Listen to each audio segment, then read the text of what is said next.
በታሪክ የዘመን ማህደር ውስጥ ነፍሳት በሹክሹክታ ምስጢር የሚለዋወጡበት የአያሌ መንግስታት ዕጣ ፈንታ በስውር የሚወሰንበት አንድ የማይታይ የቼዝ ሰሌዳ አለ። በዚህ ሰሌዳ ላይ የሚደረጉት እንቅስቃሴዎች ተራ ወታደራዊ ስምምነቶች ሳይሆኑ መጪውን ዘመን የሚቀርጹ የዓለምን የኃይል አስተላለፍ የሚገነቡ ወይም የሚያፈርሱ ታላላቅ የታሪክ ክስተቶች ናቸው።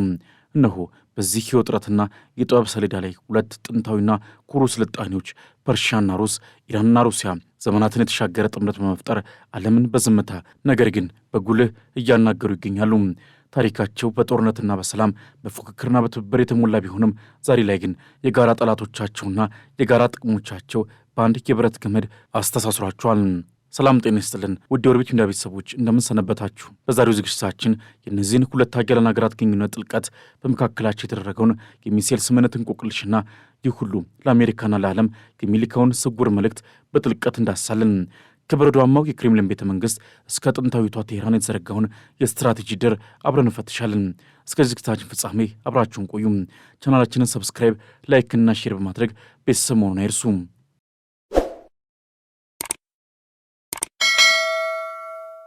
በዘመናዊ የዓለም ፖለቲካ ካርታ ላይ ጥቂት ግንኙነቶች እንደ ኢራንና ሩሲያ ግንኙነት ውስብስብ ባለብዙ ገጽታና በዓለም አቀፍ ደረጃ ከፍተኛ ተጽዕኖ የፈጠሩ ናቸው። ይህ ግንኙነት በታሪካዊ ጠላትነት፣ በጂኦፖለቲካዊ ፉክክር እንዲሁም አሁን ደግሞ በምዕራባውያኑ ጫና በተፈጠረ የጋራ ጥቅምና የትብብር መንፈስ የተሞላ ነው። ሁለቱም ሀገራት በአሜሪካ መሪነት የሚንቀሳቀሰውን የአንድ ዘውድ የዓለም ስርዓት ዩኒፖላር ወርልድ ኦርደር የሚቃወሙና ይልቁንም ብዙ የኃይል ማዕከላት ያሉበትን ዓለም ወይም መልቲፖላር ወርልድ የሚሹ ናቸው። ይህ የጋራ ዓላማ በተለይ ከቅርብ ዓመታት ወዲህ ግንኙነታቸውን ወደ ላቀ ደረጃ ከፍ እንዲል አድርጎታል። የዚህ ትብብር ዋነኛ ማሳያ ከሆኑት መካከል አንዱ ወታደራዊ ዘርፍ ነው። በተለይም ሩሲያ በዩክሬን ላይ ልዩ ወታደራዊ ዘመቻ በላይ የሰየመችውን ጦርነት ከጀመረች ወዲህ ኢራን ለሞስኮ ድጋፍ ማድረግ ቀዳሚው ሀገር ሆናለች። የትብብሩ መጀመሪያ አካባቢ የዓለምን ትኩረት የሳበው ኢራን ለሩሲያ ያቀበለቻቸው ሻሂድ የተሰኙት በርካሽ ዋጋ የሚመረቱ ነገር ግን ገዳይ የሆኑት ሰው አልባ አውሮፕላኖች ወይም ድሮኖች ነበሩ። እነዚህ ድሮኖች የዩክሬን የኃይል ማመንጫዎችና ወታደራዊ መሠረተ ልማቶችን በማውደም ረገድ ከፍተኛ ሚና ተጫውተዋል። ይህ የድሮን ሽያጭ ኢራን በወታደራዊ ቴክኖሎጂ ምን ያህል እንደገፋች ከማሳየቱን ባሻገር በምዕራባውያን ማዕቀብ ስር ሆና እንዴት የራሷን ወታደራዊ አቅም መገንባት እንደቻለች ያመላከተ ነበር። ሩሲያን በበኩሏ ይህንን ቴክኖሎጂ በመቀበልና የራሷን ጌራን የተሰኘውን የድሮን ስሪት በሀገሯ ውስጥ ማምረት መጀመሯ የሁለቱን ሀገራት ትብብር ወደ ቴክኖሎጂ መጋራት ያደገ መሆኑን ያሳያል። ነገር ግን የትብብሩ ጥልቀት ከድሮን ሽያጭ የዘለለ መሆኑን ዓለም እየተረዳው በሴፕቴምበር 2004 ላይ አሜሪካ አንድ መረጃ ይፋ ስታደርግ ነበር። ይህም ኢራን ፋታህ 136 የተሰኘው ከ350 በላይ የአጭር ርቀት ባለስቲክ ሚሳኤሎችን ለሩሲያ ማስረከቧን ነው።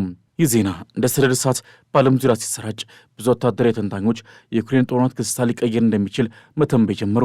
ፋታህ 360 ሚሳኤሎች እስከ 120 ኪሎ ሜትር ርቀት ላይ የሚገኝ ኢላማ በከፍተኛ ትክክለኛነት መምታት የሚችሉና 150 ኪሎ ግራም የሚመዝን የጦር ጭንቅላት ወይም ዋርሄድ የመሸከም አቅም ያላቸው ናቸው።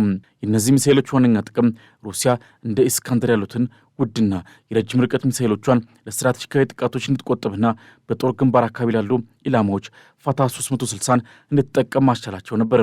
ነገር ግን ዓለምን ግራ ያጋባውና ይህንን ትረካችንን ልብ አንጠልጣይ የሚያደርገው ክስተት የፈጠረው ከዚህ በኋላ ነው። ሚሳኤሎቹ ሩሲያ ከደረሱ ወራት ቢቆጠሩም እስከ ጃንዋሪ 26 2026 ድረስ የፋታህ 360 ሚሳኤል በዩክሬን ላይ ለመተኮሱን የዩክሬን ወታደራዊ መረጃ በይፋ አስታወቀ። የዩክሬን መረጃ ክፍል ቃል አቀባይ የሆኑት አንድሬይ ዩሶቭ ቴህራን ከ350 በላይ ሚሳኤሎችን ለሞስኮ ብታስረክብም ዩክሬን ግዛት ላይ መጠቀማቸውን የሚያረጋግጥ ምንም አይነት መረጃ እንደሌላቸው ገልጸዋል። ይህ ዜና ብዙ ጥያቄዎችንና መላምቶችን አስነስቷል። ይህ እንዴት ሆነ?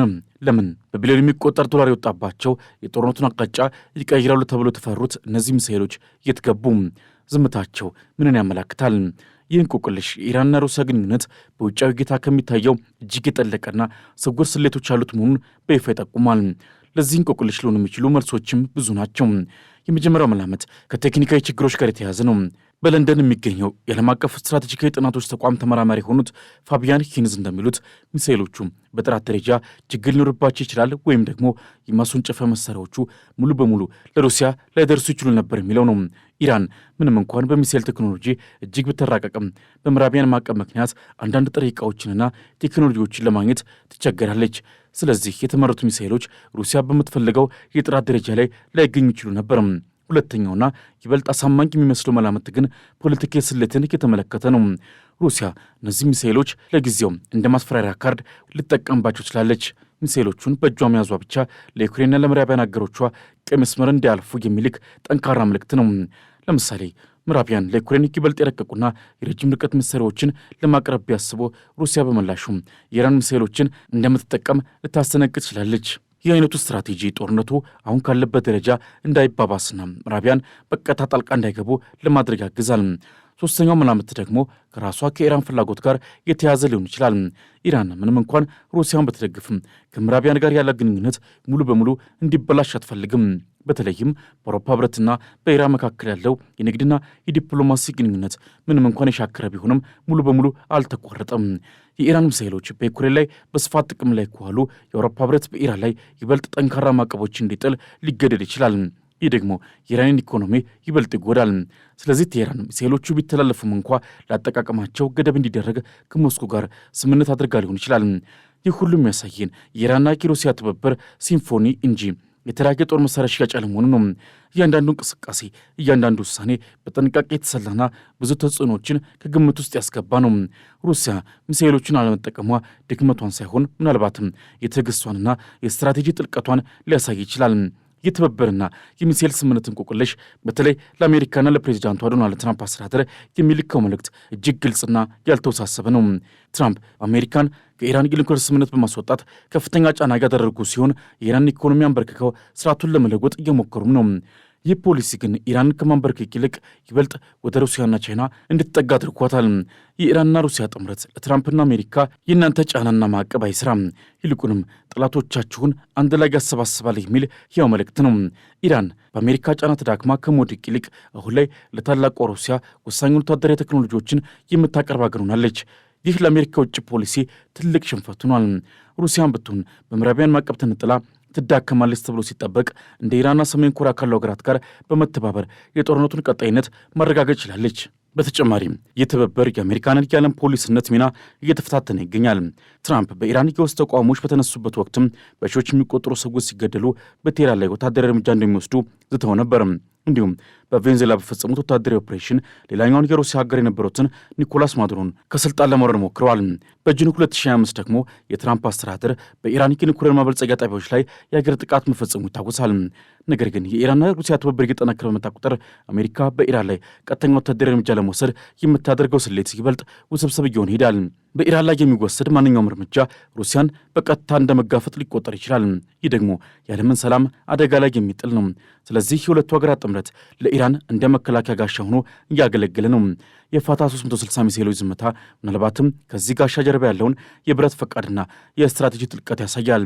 ዝምታው ራሱ ከሚሳኤሎቹ ጩኸት የበለጠ ኃይል ያለው መልእክትን ያስተላልፋል። እኛ እዚህ ነን፣ ዝግጁ ነን፣ ነገር ግን ጊዜውንና ቦታውን የምንመርጠው እኛ ነን የሚል ይመስላል። ይህ ዝምታ የምዕራባውያን ወታደራዊ ተንታኞች በእንቆቅልሽ እንደተተበተቡ እንዲቆዩ፣ የዩክሬን ጦር አዛዦች ደግሞ በስጋትና በጥርጣሬ እንዲዋጡ ያደርጋል። ከሚሳኤልና ከድሮን ባለፈ የሁለቱ ሀገራት ግንኙነት በኢኮኖሚና በዲፕሎማሲም እየጠነከረ ነው። በምዕራባውያን ማዕቀብ የተመቱት ሁለቱም ሀገራት የንግድ ግንኙነታቸውን ለማሳለጥና ከዶላር ነጻ የሆነ የክፍያ ስርዓት ለመዘርጋት እየሰሩ ነው። ይህ ደግሞ የአሜሪካና ዓለም አቀፍ የፋይናንስ የበላይነት በቀጥታ የሚገዳደር ነው። በታሪክ መዝገብ ውስጥ በማይደመሰስ የደምና የብረት ቀለም ተጽፎ የሚኖረው ያ የጃንዋሪ 12 ቀን 2026 ዘገባ ዛሬም ድረስ በዓለም ፖለቲካ አዳራሾች ውስጥ እንደ ነጎድጓድ ሲያስተጋባ ይኖራል። ያ ቀን የምዕራባውያን ትዕቢትና ማዕቀብ የፈጠሩት የብረት ግንብ እንዴት በፐርሺያ ጥበብና በሩሲያ ጽናት እንደተሰነጠቀ ለዓለም ይፋ የሆነበት የታሪክ ምዕራፍ ነበር። ትንፋሹን ዋጣ አድርጎ ለሚጠባበቀው የዓለም ሕዝብ ከእንግዲህ ወዲያ የምዕራባውያን የበላይነት ማክተሙን የሚያበስር በሞስኮ በረዳማ ምሽቶችና በቴህራን ሞቃታማ አውራ ጎዳኖች መካከል የተገነባው ያ ምስጢራዊ የኃይል ድልድይ ቁልጭ ብሎ የታየበት ወቅት ነበር። ዛሬ ወደ ኋላ መለስ ብለን ስንመለከተው ያ የ4 ቢሊዮን ዶላር ወታደራዊ ትብብር ተራ የንግድ ልውውጥ አልነበረም። ይልቁንስ አዲስ ዓለም የመወለዱ አዋጅ የታላላቆቹ የሩሲያና የኢራን መንፈሳዊና ስልታዊ ጋብቻ ማህተም ነበር። ያ የማይዘነጋው ዘገባ ይፋ ሲደረግ ዓለም በድንጋጤ ሽባ ሆና ነበር። ኢራን ያቺ ለበርካታ አስርተ ዓመታት በማዕቀብ ሰንሰለት የታሰረችው ሀገር ለታላቁ የሩሲያ ድብ የ2.7 ቢሊዮን ዶላር ዋጋ ያላቸው እጅግ ዘመናዊ ሚሳኤሎችን ማቅረቧ ተሰማም። ይህ መረጃ የወጣው ሩሲያ በዩክሬን ምድር ላይ ጀመረችው የታሪክ ማሳካያ ዘመቻ 4ኛ ዓመቱን ሊደፍን ጥቂት ሳምንታት ሲቀሩት ነበር። ቭላዲሚር ፑቲንና የአያቶላህ መሪዎች በዝግ በሮች ጀርባ የፈረሙት ያ የቃል ኪዳን ሰነድ የምዕራቢያንን የጦር መሳሪያ ማምረቻዎች ብቃት ጥያቄ ውስጥ የከተተና የኔቶን ስሌት ያበላሸ አስደንጋጭ ክስተት ነበር። ያ ስምምነት የተጀመረው ጦርነቱ ከመፈንዳቱ በፊት እንደ አውሮፓውያን አቆጣጠር በጥቅምት 2001 ነበር። ይህ የሚያሳየው ሁለቱ ሀገራት ሊመጣ ያለውን ዓለም አቀፋዊ ማዕበል ቀድመው የተረዱ በስልታዊ በላት የተሳሰሩ የቁርጥ ቀን ወዳጆች መሆናቸውን ነበር። በዚህ አሰቃቂና መሳጭ የጦርነት ድባብ ውስጥ የኢራን ፋታህ 360 የተሰኙት ባለስቲክ ሚሳይሎች በዩክሬን ሰማይ ላይ እንደ እሳት ዘንዶ ሲመላለሱ ማየት ለምዕራቢያን የሚታለም ሲኦል ነበር። 500 የሚጠጉ አጭር ርቀት ተወንጫፊ ሚሳይሎችና 200 የሚሆኑ የአየር መከላከያ ስርዓቶች ከቴህራን ተነስተው ሞስኮ ሲገቡ የኢራን ወታደራዊ ኢንዱስትሪ ምን ያህል የረቀቀ ደረጃ ላይ እንደደረሰ ለዓለም ማረጋገጫ ሰጠም። ይህ ትብብር ሩሲያን በጦር ሜዳ ላይ የበላይነት እንዲኖራት ብቻ ሳይሆን የምዕራቢያንን የጦር መሳሪያ ክምችት ያሟጠጠና የዲፕሎማሲ የበላይነታቸውን የገረሰሰ ነበር። ኢራን በሚሊዮን የሚቆጠሩ ጥይቶችንና መድፎችን ለሩሲያ ወንድሟ በገጸ በረከት መልክ ስታቀርብ፣ በምላሹ ደግሞ የቴክኖሎጂና የስልታዊ መረጃዎች ልውውጥ እያጠናከረች ነበር። የዚህ ትንታኔ ልብ ሰቀው ክፍል ደግሞ የሻሂድ 136 ድሮኖች ታሪክ ነው። በቅጽል ስሙ ካሚካዚ ተብሎ የሚጠራው ይህ አጥፍቶ ጠፊ ድሮን የዘመናዊ ጦርነት ፊትና አቅጣጫ የቀየረ ድንቅ ፈጠራ ነበር። ኢራን ይህን ቴክኖሎጂ ለሩሲያ አሳልፋ ስትሰጥ፣ ሩሲያ ደግሞ በገዛ ምድሯ ላይ ኢራን ሎት በሚል ስም በብዛት ማምረት ጀመረች። ያ የ1.75 ቢሊዮን ዶላር ውል የምዕራቢያን ግራዳ ስርዓቶች እንደ ሸረሪት ድር የቀደደና በኪየቭ ሰማይ ላይ የሞት ጩኸት እንዲሰማ ያደረገ ነበር። ይህ የቴክኖሎጂ ሽግግር የሚያሳየው ኢራንና ሩሲያ ከእንግዲህ ወዲያ የሚደራደሩ ሳይሆን ዓለምን የሚመሩ አዳዲስ ኃይሎች መሆናቸውን ነበር። ምዕራቢያን ኢራንን ለማግለል የሰሩት ሴራ ሁሉ በፐርሺያ ፊት እንደ ጧፍ ቀልጦ ቀረ። ይህ ትብብር ለአሜሪካ በተለይም ደግሞ ለዶናልድ ትራምፕ የሰጠው መልእክት እጅግ መራራና ግልጽ ነበር። ትራምፕ ቀደም ሲል ከፍተኛ ጫና በሚለው ፖሊሲያቸው ኢራንን ለማንበርከክ ቢሞክርም ውጤቱ ግን በተቃራኒው ኢራንን ወደ ሩሲያ አቅፍ በመወርወር ይበልጥ እንድጠነክር አደረጋት። ያ የጃንዋሪ 12 ስምምነት እንደሚያመለክተው አሜሪካ በጣለችው ማዕቀብ ምክንያት ኢራን እንዲሁም ሩሲያ የራሳቸውን የገንዘብና የባንክ ስርዓት መዘርጋታቸው የዶላርን ግርማ ሞገስ የገደለ እርምጃ ነበር። ትራምፕ የድርድር ጥበብ አርት ኦፍ ዘ ዲል እያሉ ቢፎክሩም ፑቲንና አያቶላ ግን የጽናት ጥበብን ላለማስተማሩ አሜሪካ ዛሬ የምትገጥመው ኢራን ትላንት የምታውቃት ደካማ ሀገር ሳትሆን ከሩሲያ ጋር ወታደራዊና ኢኮኖሚ ወደት የፈጠረች የማይደፈር የኒኩለር ጥላ ያረፈባት ሀያል ሀገር መሆኗን ነው። ሩሲያና ኢራን ከህንድ ጋር በመሆን የሚገነቡት የአዲስ የንግድ መስመር የምዕራቢያንን የባህር ላይ ቁጥጥር ዋጋ አልባ የሚያደርግ ነው። ይህ መንገድ ማዕቀብን እንደ አሮጌ ጨርቅ የሚቀድ የምስራቁን ዓለም ሀብት ያለምንም ከልካይ የሚያሳስር የታሪክ ትልቁ የኢኮኖሚ ድልድይ ነው። በጃንዋሪ 2025 ተፈረመው ስልታዊ አጋርነት ምንም እንኳን የጋራ መከላከያ ውል ባይኖረውም በተግባር ግን አንዱ ለሌላው ጋሻና ጦር መሆኑን ዓለም ተመልክታለች። ባሳለፍነው ዓመት በእስራኤልና በአሜሪካ የተደረሰባትን ጥቃት ኢራን በብቸኝነት ስትመክት፣ ሩሲያ ደግሞ በዲፕሎማሲውና በኢኮኖሚያዊ መስክ የጀርባ አጥንት ሆና ቆማ ነበር። ዛሬ ላይ ሆነን ስናስበው ያ $4 ቢሊዮን የፈሰሰበት ወታደራዊ ግንኙነት የፐርሺያ አንበሳና የሩሲያ ድብ ለዘመናት የቆየውን የምዕራቢያን እብሪት ለመስፈር ያደረጉት የመጨረሻውና ስኬታማ ሙከራ ነበር። ትራምፕ ወደ ዋይት ሃውስ ሲመለሱ ያገኙት ዓለም እርሳቸው ትተውት የሄዱት አይነት አይደለም። ዛሬ ቴህራንና ሞስኮ በአንድ ልብ የሚመቱ፣ በአንድ ቋንቋ የሚናገሩና በአንድ ዓለም የሚንቀሳቀሱ የማይበገሩ ኃይሎች ሆኗል። የምዕራቢያን ማዕቀብ ኢራንን ከማዳከም ይልቅ ለሩሲያ የጦር ግንባር ወሳኝ ደጋፊ እንድትሆን አድርጓታል። በመጨረሻም ያ የጃንዋሪ 12 ቀን 2026 ስምምነት ለዓለም የሚያስተላልፈው አንድ ትልቅ እውነት አለ። እሱም ቢሊዮን ዶላሮችና ዘመናዊ ሚሳይሎች ብቻ ሳይሆኑ የሁለት ታላላቅ ህዝቦች ጽናትና አንድነት የዓለምን ታሪክ ሊቀይሩ እንደሚችሉ ነው። ኢራንና ሩሲያ ዛሬ የቆሙት በታሪክ አሸናፊነት ማማ ላይ ነው። የምዕራቢያን ሴራ በፐርሺያ ጽናት ፊት በኗል። የሩሲያ ክንድም በኢራን ሚሳኤሎች ታግዞ ይበልጥ ፈርጥሟል። በማጠቃለያው የኢራንና የሩሲያ ግንኙነት በአንደኛው ክፍለ ዘመን የዓለም ፖለቲካ ውስጥ ትልቅ ምዕራፍን ከፍቷል። የፋታህ 360 ሚሳኤሎች ዝምታ የዚህ ግንኙነት ጥልቀትና ውስብስብነት አንዱ ማሳያ ነው።